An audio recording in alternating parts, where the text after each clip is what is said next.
Hello people of the internet, in this video I'm going to be discussing my theories for the end of Rebirth, which may also include OG Final Fantasy VII spoilers, so if you don't want to hear that, then you have been warned. But without further ado, with Buster Swords at the ready, let's get into this video. So, Rebirth. We all know by now where the devs are telling us the game ends, and that is at the Forgotten City. This is where Sephiroth decides to skewer Aerith in the OG game, which kills her in the middle of a prayer to save the planet. Now, because Square has the same secret keeping skills as Tom Holland, in their trailers we see a few scenes that seem to be linked together. We see Aerith praying with a sky full of whispers behind her. If you play the end of Remake, you'll know that we did defeat the Arbiter of Fate, and then Sephiroth decided he wanted to go Super Saiyan and absorb literally all of the whispers behind him. Because this means that the whispers are now bound to him. Fate is no longer set in stone.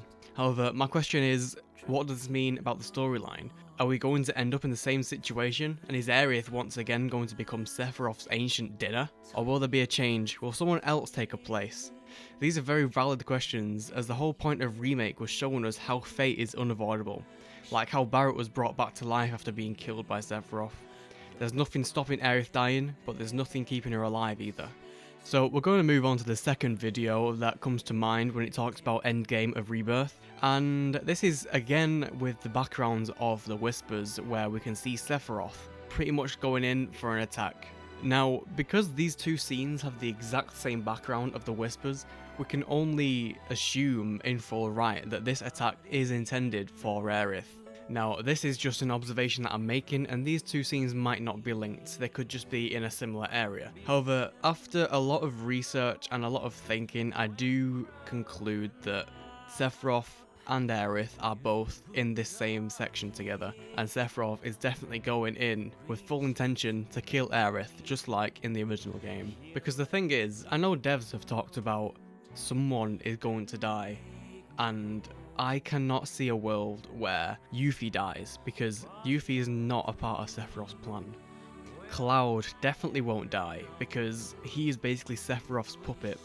In order for Sephiroth to get the black materia later on in the game, he needs Cloud to give it to him.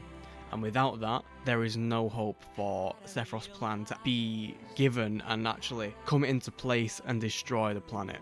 Another person that a lot of people are talking about that could potentially die is Tifa. However, personally, I don't see how Tifa's death will really grant anything apart from angering Cloud, which in turn would not be beneficial towards Sephiroth. Now, there is also one other video that isn't directly linked to the scene, like it's not in the same kind of area. However, I feel like it is in the same portion of the game towards the very end. Now, we see that Sephiroth has kind of destroyed this whole section that they're in. There's a lot of debris everywhere, and the actual party is standing on this little floating piece of island. We can see there that the whole party is there, except for Aerith. Now, that is in turn for speculation. People can think what they want to think about this. However, my thought is Aerith dies from Sephiroth, and then he destroys everything. He uses his ultimate power to end everything, and then we as the party try to avenge Aerith's death by taking him down. So there is no Aerith. This helps the Aerith death theory even more and makes it become even more likely that even without the Arbiter of Fate around, we will still have the same outcomes at the end of this part of the game. Now, the whole intention of Square is to recreate the game with its fullest potential. The biggest plot twist of a generation was to kill Aerith off, and it became known all around the world, even by people who had never even touched a game of Final Fantasy in their life. Everyone knew the destiny that met Aerith on that fateful day. And now we're in a new generation of gamers with the purest of brains.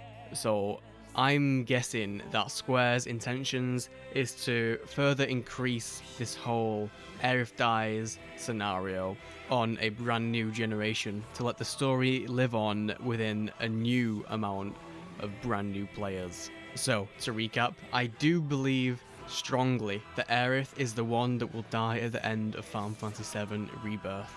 And that is just my theory on this. But my question to you is, what do you think? Like, do you think Aerith is going to die? Do you think anyone is going to die?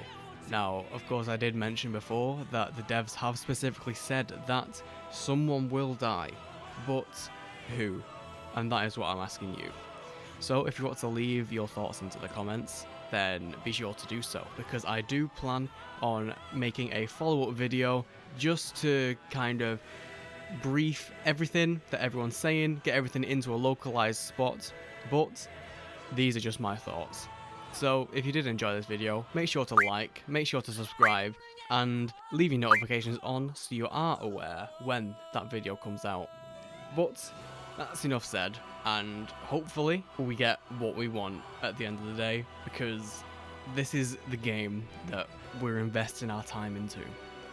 And this really needs to hit home just like it did in 1997.